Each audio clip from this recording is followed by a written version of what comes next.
হ্যাঁ, আসসালামু আলাইকুম গাইস। আপনারা যারা হামস্টারে কাজ করেন তারা অবশ্যই জানেন যে উইথড্র দেওয়ার জন্য যে অপশনগুলো আসছে আপনার 4-5টা ওয়ালেটের উইথড্র সেকশন আছে। একটা হলো বাইন্যান্স, একটা ওক্স, আর একটা বাইবিট, একটা ওয়ালেট টেলিগ্রাম, একটা ইবিআই, আর একটা আছে টন কিপার।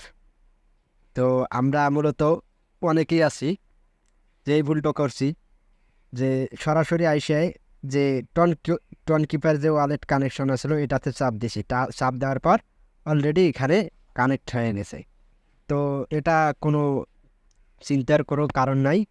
কারণ আপনার যখন এয়ারড্রপটা লিস্টিং হবে, যখন আপনার যে এয়ারড্রপটা দেবে আপনার ক্লেম করার পরেই সাথে সাথে আপনার টন কিপারে চলে যাবে ওয়ালেটটা। আপনার টন কিপারে যাবে, ওখান থেকে আপনি অন্য জায়গায় সেল দিতে পারবেন, কোনো সমস্যা নাই।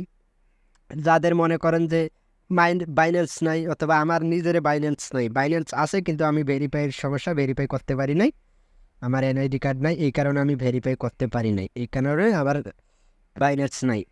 বাইবিট আছে। আমি আগে বাইবিট চালাইতাম, বাইবিটটা একটু সমস্যা হওয়ার কারণে আমি এসবে দেই নাই। আমিও টন কিপারে দিছি কারণ আমার টন কিপার রানিং আছে। তো এটা কোনো চিন্তার কারণ নাই, আপনারা অবশ্যই পেমেন্ট পাবেন 26 তারিখ অবধি। আপনারা একটু ওয়েট করেন। আর ভিডিওটা ভালো লাগলে আমার চ্যানেলটা সাবস্ক্রাইব করে বেল বাটন অল করে রাখবেন। আমি এরকম ভিডিও দেওয়া মাত্রই আপনারা সবার আগে পেবেন। তো আশা করি ভিডিওটা ভালো লাগবে। খোদা হাফেজ।